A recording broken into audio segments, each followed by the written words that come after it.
Welcome to the Find Your Voice, Change Your Life podcast with psychologist Dr. Doreen Downing. Listen in as Doreen interviews people who felt they didn't have a voice or who suffered extreme speaking anxiety. You'll hear stories about how they struggled to speak up, what they did to find their authentic voice, and the confidence they now feel to speak up and make an impact. If you want to get started right away to find your voice, download Doreen's free 7-step guide to fearless speaking at doreen7steps.com. And now, here is Doreen. Hi, this is Dr. Doreen Downing. I'm host of the Find Your Voice and Change Your Life podcast. I'm thinking about that title today. I've been doing the podcast for something like 4 years with 160 guests. And I think that really the truth is that people, especially nowadays, need to be hearing these stories about how people have struggled and how they somehow woke up and decided to take the journey, the inner journey, to tap into who they truly are and find the voice. The voice isn't just something that's kind of hanging out in the air. The voice comes from inside of you, who you truly are. And that's what sometimes doesn't quite early on get the chance to figure out who you truly are. And that's what sometimes those early kind of life experiences stop you from realizing that you are already brilliant. So today I get to introduce a friend of mine, Elisa Negroni. Hi. Hi, Doreen. Nice to be here. Thanks for having me. Sure. I'm going to read a little bio so people get to know you right away. Elisa Negroni has been certified by Radiant Coaches Academy and Speaking Circles International and has trained in the Peace Circle process and holds a degree in social services. She is also a speaker and writer. And with over 30 years experience in community relations, personal development training, relationship and transformational coaching, Elisa's personal history makes her particularly compassionate and uniquely qualified to help her clients. She guides them to release the old stories that keep them stuck, remove the masks that keep them hidden, empowering them to trust and share the deeper truth of who they truly are.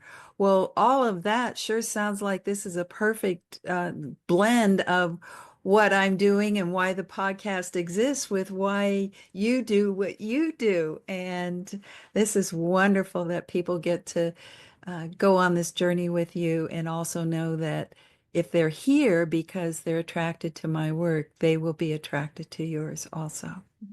Thank you. Yeah. So, big breath, which is always a good way to open up the space for conversation. And I'm curious, I always like to invite my guests to uncover, dive down deep into your personal history, like where you grew up, where were you in the family? I know you mentioned secrets. You may not want to just start with that, but you've written too. You've written about yourself. So it's not anything that feels like it's off limits. Just the more, somebody told me this, the more you get to the truth, the more you reach people. True. I agree with that 100%. There you go. That's the intro. Well, I grew up initially in Puerto Rico, and then at age 7 went to Jamaica, where I lived till I was about 18, I guess.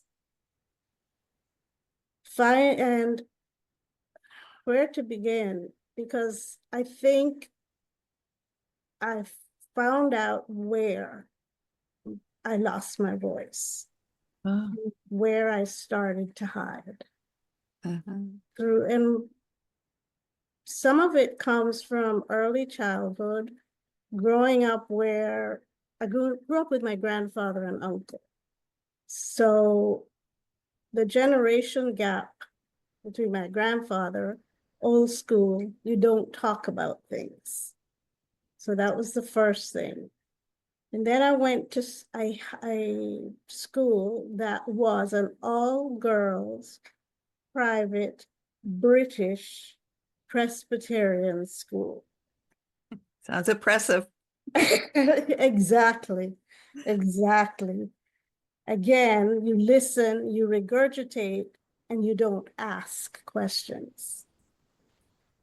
And then I had a teacher, the first person that I would say shut me down when I talked about going to college and wanting to be a psychologist. And she suggested to me that I should perhaps consider trade school. I wasn't really college material. Mm. And then I had a teacher, and we all used to avoid putting our hands up because if you got the answer wrong, she would come right up to you, wag her finger in your face, and say, "No, no, no, you donkey, donkey, donkey, goatee, goatee, goatee." It's kind of funny today, but it was very traumatic for me. Now, not everybody was as affected, but that cut deep. And through life, because I didn't speak, if there was more than one person in the room, I had nothing to say. And so a lot of people assumed that I didn't have anything to say, Yeah. which I really believed I didn't anyway. Mhm. Yeah, from the belief to the actual experience of attempting to say something when there's been so much shutting down. Well, I have a question because it's very uncommon nowadays to be, or when we were growing up even, to be raised by a grandfather and an uncle. There's got to be a story there. Yeah. We moved to Seattle. My dad and my mom and myself, and I was 3. And we moved there in August. In October, she contracted polio and passed away. Oh. So, Mhm. and a backstory, my grandfather was really upset at her leaving and going off to the US. He was deadly against it. And his words to her were, "If anything happens to you, don't come running to me." Oh. And then she passed. So Mhm. my father was very deeply affected by that. And in the process of him, having to take care of things, sent me to stay with my grandfather till he settled everything in Seattle and went back to Puerto Rico. And then which he did, and then I joined him there. So I lived in Puerto Rico with him, and he got married and with his second wife. And that wasn't the greatest experience. And You mean the stepmother? yeah. Was My she? dad, yeah, I'll tell you why. My dad had what do you call it? He liked women.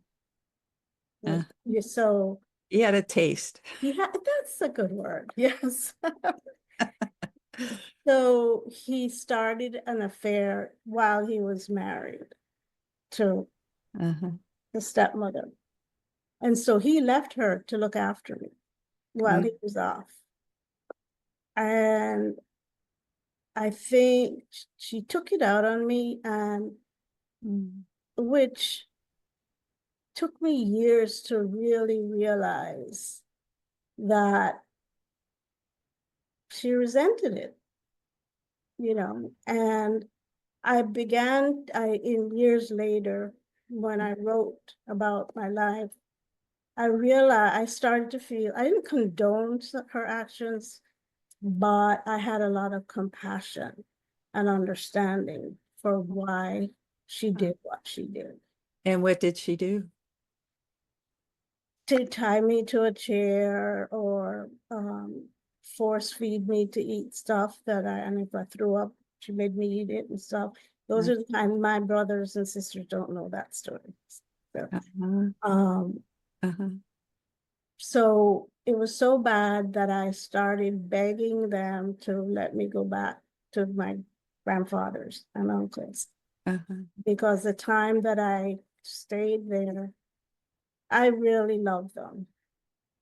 So they finally agreed and I went to stay with them. They divorced and he remarried. Your grandfather? No, my dad divorced. Oh, divorced married the woman he was having. Yeah. Oh, so you had a second stepmother. Correct. Essentially. So did your father and the first stepmother have kids? Because you said your brothers and sisters. Yes, she was pregnant during the period that he was running around. Uh-huh. And so he was born after I left. Okay. All yeah. right. But it was nevertheless, it was a stepbrother. Yeah, a half brother. Yes. Half brother. And then when your father married the third person, did they have kids also? Yes, 4. Oh, so no wonder you got brothers and sisters. Yeah. Yes. Because you started out at, like you say, 3 years old, and it sounded like you were the only one when your mom passed. Yeah, and I was the only one throughout my Uh-huh. life. I didn't ever live with any of them. Well, I did live with my cruel stepmother came to visit with my little brother, and she was really nice. And I started questioning what my memories. Oh, And yeah, ah, and she showed me how to paint my fingernails. I was young and yeah. these neat things. So Huh. eventually my grandfather asked her to live with us with my brother Uh-huh. because he felt I needed a mother. Because bear in mind, I was raised by the head housekeeper and a cook, and Mm-hmm. those were the women in my life. Mm-hmm. So she came with my brother, and it was fine for a while, and then things got not so nice. Mm-hmm. Yeah, yeah, already gave us a sense of what not so nice with that woman was like for you. I'm so sorry to hear that you, as a child, had abuse in such a way. But I'm also glad to hear that with a distance, you found, and this is part of the message I think that I'd like listeners to hear, is that even with struggle or even with abuse or even with the horrible stuff that happens to us, there is a way for us to come back to ourselves and to have deeper understanding, perspective, even what you said, compassion. Yeah, Huge. yeah. Because there were good times too, and I have to remember there is a part of her that was good, Uh-huh. Yeah. and the circumstances brought out another part, which we're all capable of, Uh-huh. you know. Yeah. Yeah. So, It's a certain pocket of humanity that we like to keep zipped up yeah. and not let out. And so then thank you very much for giving me these details and letting me do a little fine tooth combing here. So with your dad who married the third person and had kids, did you ever live with him again? No, they did come through Jamaica, Uh-huh. moving to Miami, and he did try to did want me to go and live with them. And my grandfather, And a lot of this story I didn't know at the time till years later. So my grandfather would not send me. And he didn't feel that I would be in an environment of love, and something felt like it wasn't right. Wow, he was an intuitive. Yeah, yeah, he was. Now, his third wife and I, we got along when we finally met, and Uh-huh. had a pretty good relationship for a long, long time. But what happened was I thought that my father had abandoned me Mhm. because I didn't know that he had been. So I grew up thinking that he didn't care. And, Yeah. um, you know, she was pregnant when they came to visit. Uh-huh. So that also gave me a feeling of not being lovable. I mean, and I had so much love with my grandfather and uncle, but it's funny how that other thing, when people Mhm. abandon you or treat you badly, that seems to be the thing that sticks. Ah, isn't that amazing? I know the neuroscientists talk about that. Rick Hansen is somebody who's written about the neuro uh, neuroscience of how we are hardwired, and that the negative, right, is what, Mhm. because we're animals and we're kind of like, needing to figure out where it's safe for us to be and where it's not so safe, so that that stronger kind of lives inside of our brain apparently, and that whew, well, I got to take some breaths here. This is very, very beautifully raw and very revealing. Thank you so much. Before I move on, I just would like to hear a little, because you did refer to secrets. Mhm.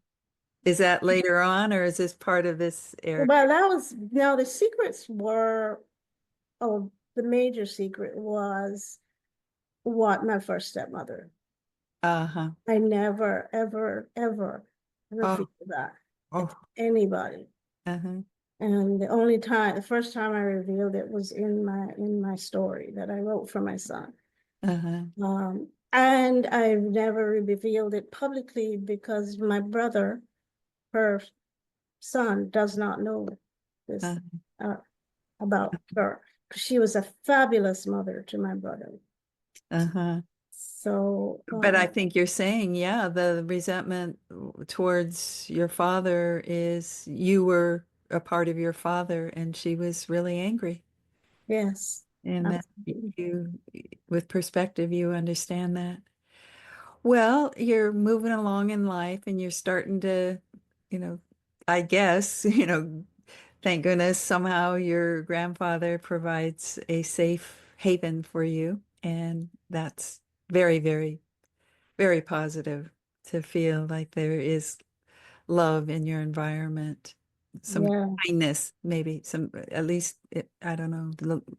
It does sound like you felt loved. So what happened next then? And Well, after I graduated high school, I went to New York. why? My uncle used to go every year for vacation and come back with these wonderful stories of what he'd done. So I decided to give it a try. And there was this thing inside me because I was very overprotected growing up.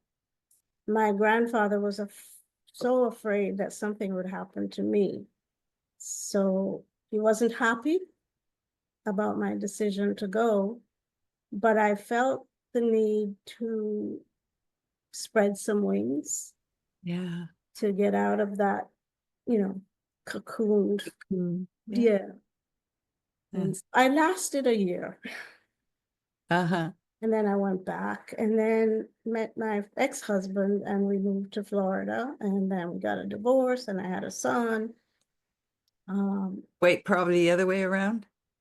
I had a son. Yeah, we I had a got son. divorced and then I had a son.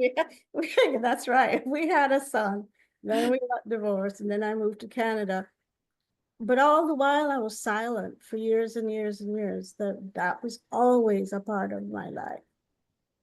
And then several years ago, remarried, I had my second, what I would call really dark place experience, like a nervous breakdown or whatever. All I did was lie down, sleep. I just had no interest in anything. And at one point, as I mentioned in my story, I really gave thought to the fact that what's the point of even living? And then I came across Be Heard Now, The book. the book. I went to a Unity church and there was a thing about speaking circles, and they had the book, and I bought the book and went home and I was reading it, and then I went to a speaking circle, and this was in 2000. Well, I got certified in 2004, so it was around that time. And the first time I went, they had the stage that they back then put out a stage and your microphone. And I like, please open up and take me away. And I didn't go back for a while. And then something kept pulling me back. I'd read the book and pulling me back. So I went back and stayed with it. And that was a huge start for me coming out of this shell. And because I hated to be the center of attention, hated it, hated it, hated it. And slowly, it's interesting, I hated it, but I longed to be able to at the same time. And so I slowly felt at ease with that. And after going for a while, and I started doing circles and reading the book, and I called Lee. And I said, I'm really interested in being able to do this. And I think you know the rest. That's where I met you in 2004. Yeah, and I'm going to ask you some more questions about this introduction to a new way of not just speaking, because even though it's called speaking circles, it's about being who you are, and you weren't being who you are, either are or meant to be. So I'm going to take a quick break and I'll be right back. If you want to get started right away to find your voice, download Doreen's free 7-step guide to fearless speaking at doreen7steps.com. Hi, we're back on the Find Your Voice, Change Your Life podcast with Elisa Negroni, who's telling us a very beautifully raw and tender story about her early life and how she was mistreated, and yet there was also a very positive force in her life, a grandfather who helped her give her a sense of belonging, a sense of being loved. And however, those early kind of impediments to our growth that happen sometimes show up in adulthood as patterns. And it sounds like Elisa was talking about how she became very quiet, she said hated like 5 times, hated being the center of attention. And but what changed everything was this book by one of my mentors, Lee Glickstein. And I also took that first step that Elisa's talking about, going to a speaking circle where they had a microphone and a stage, and it was about breaking through fear. And it wasn't about doing a speech or like Toastmasters or doing any kind of performance. It was just about being raw in yourself in front of people and finding breath, finding grounding, finding the ability to allow yourself to be seen and heard. And that's the title of Lee's first book was Be Heard Now.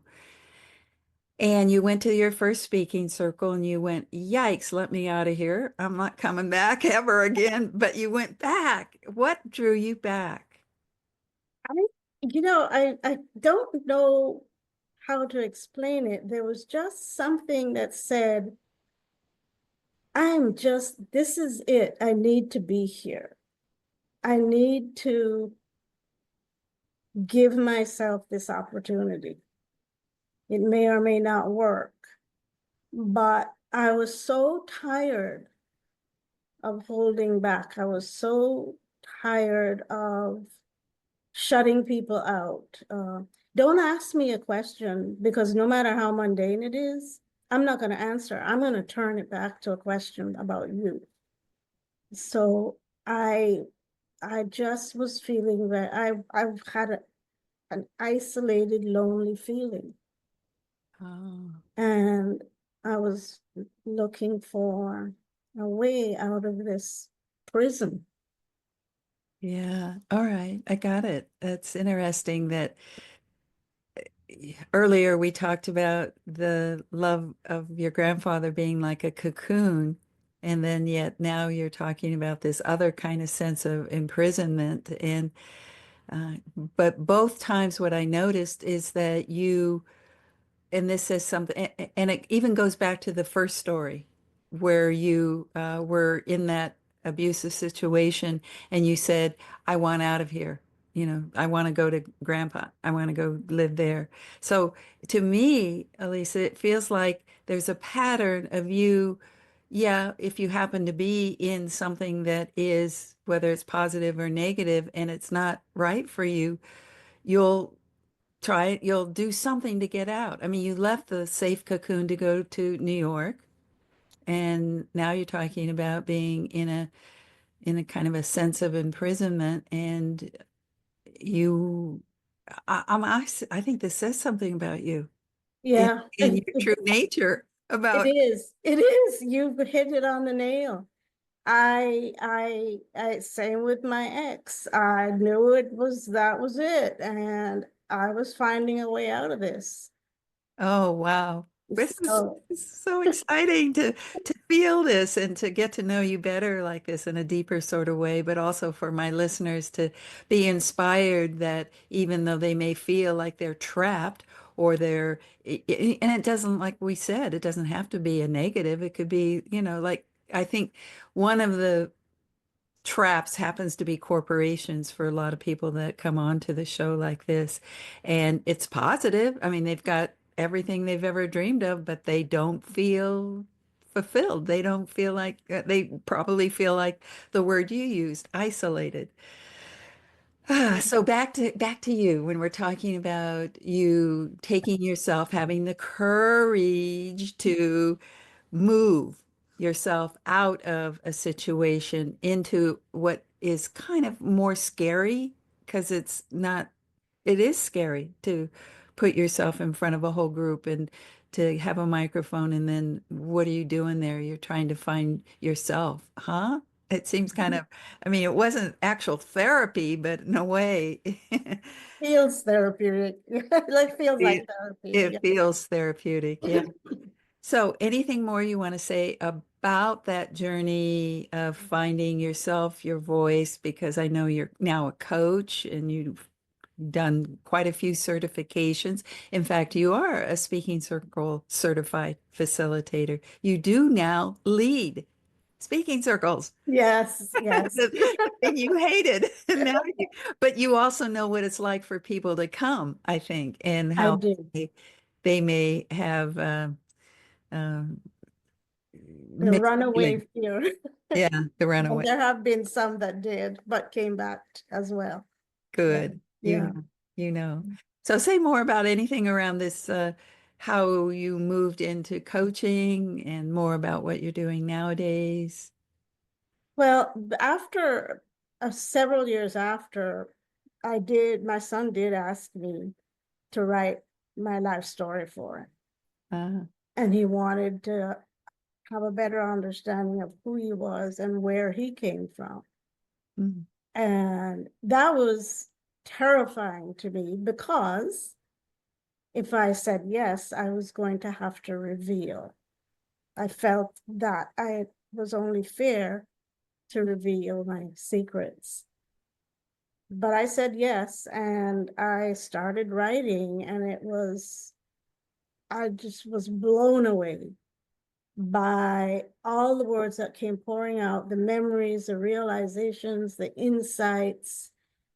And that's when I understood and gained that compassion for my ex-stepmother, was in the writing of that. And so that was the second phase of from speaking circles, writing this, and just putting it all out in that story for my son. Mm-hmm. And then I shared it with a friend, and then another. And over the years, I started thinking, I have something to offer in helping others come out of their situation, of their hiding, of their fears, of their negative stories. Because I had to do a lot of rewriting of my own stories. Uh-huh. And I am my own client, and I feel that the journey that I took, and the tools, and the things, the insights, I could then help others through their journey. Well, bold, brave, beautiful. Thank you so much for coming to that moment, that life moment where you used yourself. You said you are your own client, where you used your own life experience and valued it enough to see how you could then bring healing to other people.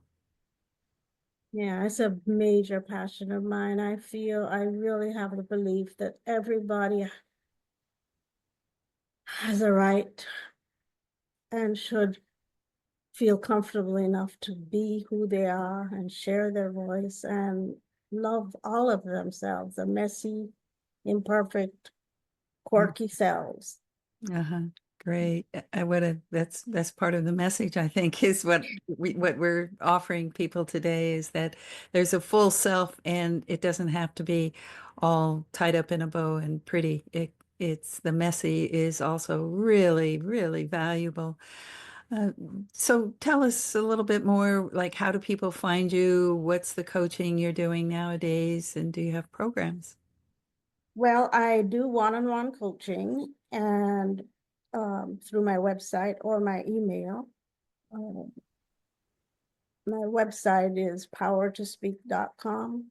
That's with a number 2. And I don't have a program because it's all, but I am putting together a 4 to 6 week thing called Circle of Being. Beautiful. And so that should be coming out in what are we in? Mid-April to end of April. And you have a freebie that will. And I have a freebie. It's a self-assessment on how are you hiding yourself? Uh-huh. Getting an idea of, are you hiding, and in what areas and why? Because sometimes we hide in one way, but not in another. Or sometimes it's like me hide everything. Well, here you are today, fully exposed and fully radiating. And I want to thank you for taking the time to share deep, meaningful life moments, and to also be the kind of coach you are. Before we leave, is there, if I open up just a silent here moment to say, how would you like to close? We just take a breath together and see what comes up into this shared listening now. How would you want to leave? What would you want to leave us with? I think I'd want to say, know and love the magnificence of who you are, and cherish that self. I love the idea of cherishing. What a I was going to say a sweet word, but it's a very powerful word. And it is a way we can come to ourselves and embrace. Thank you. Thank you for being with us today for this episode of Find Your Voice, Change Your Life. Each person Doreen interviews shares what has helped them find their voice. You can learn from these guests and find your voice so you can be confident to speak up and speak out. And remember to download Doreen's free 7-step guide to fearless speaking at doreen7steps.com. We hope you enjoyed the show and will return next time. Until then, goodbye for now.